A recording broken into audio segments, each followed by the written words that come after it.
ध्येय टीवी के daily MCQ कार्यक्रम में आप सबका स्वागत है। इस कार्यक्रम में हम आईएएस, पीसीएस और अन्य प्रतियोगी परीक्षाओं के बहुविकल्पीय प्रश्नों पर चर्चा करते हैं। तो आइए शुरू करते हैं आज का पहला सवाल। हाल ही में कैसरे हिंद तितली को राज्य तितली यानी स्टेट बटरफ्लाई के रूप में मान्यता किस राज्य ने दी है? आपके ऑप्शंस हैं ए आंध्र प्रदेश, बी तेलंगाना, सी राजस्थान या फिर डी अरुणाचल प्रदेश। इसका उत्तर है डी यानी अरुणाचल प्रदेश। हाल ही में अरुणाचल प्रदेश ने बड़ी और चमकीली रंग की तितली कैसरे हिंद को राज्य तितली के रूप में मंजूरी दी है और इस तितली का वैज्ञानिक नाम टीनोपाल्पस इम्पीरियलिस है और यह चौड़ी पत्ती वाले समशीतोष्ण सदाबहार वनों में ऊंचाई पर पाई जाती है। समशीतोष्ण सदाबहार वन पूर्वी और पश्चिमी हिमालय में पाए जाते हैं। 90 से 120 मिलीमीटर के पंखों वाली यह तितली पूर्वी हिमालय के साथ पश्चिमी बंगाल, मेघालय, असम, सिक्किम और मणिपुर में भी पाई जाती है। और अगर देशों की बात करें तो यह तितली Nepal, Bhutan, Myanmar, Laos, Vietnam और दक्षिणी चीन में भी पाई जाती है। अब बात करते हैं दूसरे सवाल की।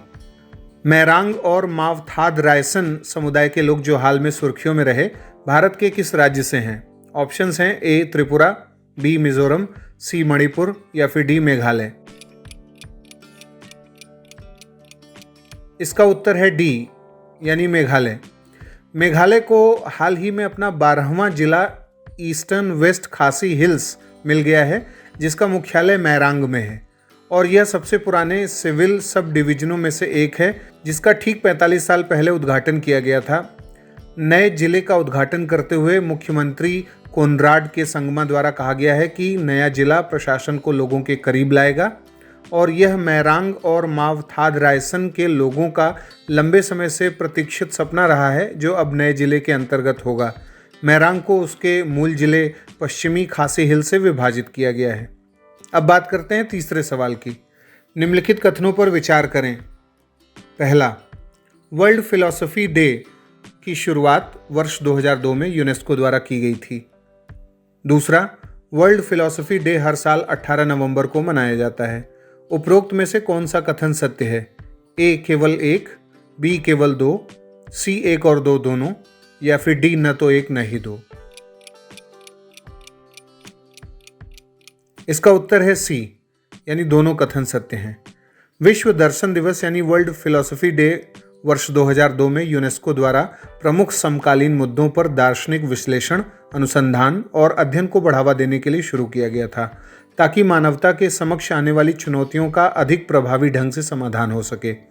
2005 में यूनेस्को महासम्मेलन ने घोषणा की थी कि नवंबर के हर तीसरे गुरुवार को विश्व दर्शन दिवस मनाया जाएगा और इस बार 18 नवंबर को यह मनाया गया। अब बात करते हैं आज के चौथे सवाल की। भारत के पहले घास संरक्षण क्षेत्र का उद्घाटन हाल ही में किस राज्य में किया गया है?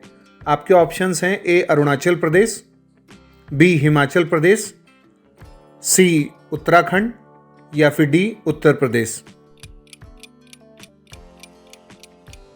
इसका उत्तर है सी। उत्तराखंड के अल्मोड़ा जिले के रानीखेत में हाल ही में 2 एकड़ में फैले भारत के पहले घास संरक्षण क्षेत्र का उद्घाटन किया गया है। उत्तराखंड के मुख्य वन संरक्षक अनुसंधान संजीव चतुर्वेदी द्वारा बताया गया है कि उत्तराखंड वन विभाग की अनुसंधान इकाई ने केंद्र सरकार के क्षतिपूरक वनीकरण प्रबंधन एवं योजना प्राधिकरण यानी कैंपा जो कार्यक्रम है उसके तहत वित्त पोषण से 3 साल में संरक्षित क्षेत्र विकसित किया है। इस संरक्षण क्षेत्र में महत्वपूर्ण वैज्ञानिक, पारिस्थितिक यानी इकोलॉजिकल, औषधीय और सांस्कृतिक महत्व की लगभग 90 प्रजातियों की घास उगाई गई है। इस परियोजना का उद्देश्य घास की विभिन्न प्रजातियों का संरक्षण है। कई नवीनतम शोधों में हाल में यह भी साबित हुआ है कि घास के मैदान वन भूमि की तुलना में कार्बन सोखने में अधिक प्रभावी हैं। अब बात करते हैं आज के 5वें और अंतिम सवाल की। निम्नलिखित कथनों पर विचार करें। पहला, भारत को एक बार फिर से हाल ही में यूनेस्को कार्यकारी बोर्ड का सदस्य चुना गया है।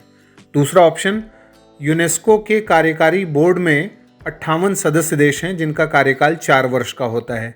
उपरोक्त में से कौन से कथन सत्य हैं? ए केवल एक, बी केवल दो, सी एक और दो दोनों या फिर डी न तो एक न ही दो। इसका उत्तर है सी, यानी दोनों कथन सत्य हैं। व्याख्या देखते हैं। भारत को हाल ही में वर्ष 2021 से 2025 के लिए एक बार फिर से यूनेस्को के कार्यकारी बोर्ड यानी एग्जीक्यूटिव बोर्ड का सदस्य चुना गया है। संयुक्त राष्ट्र शैक्षणिक, वैज्ञानिक और सांस्कृतिक संगठन यानी यूनेस्को में भारत के स्थायी प्रतिनिधिमंडल ने हाल ही में ट्वीट कर बताया है कि भारत को वर्ष 2021 से 25 के लिए यूनेस्को के कार्यकारी बोर्ड का सदस्य चुने जाने के पक्ष में 164 वोट मिले हैं। ग्रुप 4 एशिया एवं प्रशांत देश से जापान, फिलीपींस, वियतनाम, कुक द्वीप समूह और चीन भी कार्यकारी बोर्ड के सदस्य चुने गए हैं। यूनेस्को का कार्यकारी बोर्ड संयुक्त राष्ट्र की एजेंसी के 3 संवैधानिक अंगों में से एक है और इसे जनरल कॉन्फ्रेंस द्वारा चुना जाता है। जनरल कॉन्फ्रेंस के अधीन कार्य करते हुए यह कार्यकारी बोर्ड संगठन के कार्यक्रमों और महानिदेशक द्वारा प्रस्तुत किए गए संबंधित बजट अनुमानों की जांच भी करता है। तो ये था आज का हमारा डेली एमसीक्यू कार्यक्रम। आपके कितने सवाल सही हुए 5 में से और कितने सवाल गलत हुए, आपको यह प्रोग्राम कैसा लगा, और आप अपने सुझाव भी हमें कमेंट बॉक्स में बता सकते हैं। अगले प्रोग्राम के साथ जल्दी हाजिर होंगे। इजाज़त दीजिए। नमस्कार।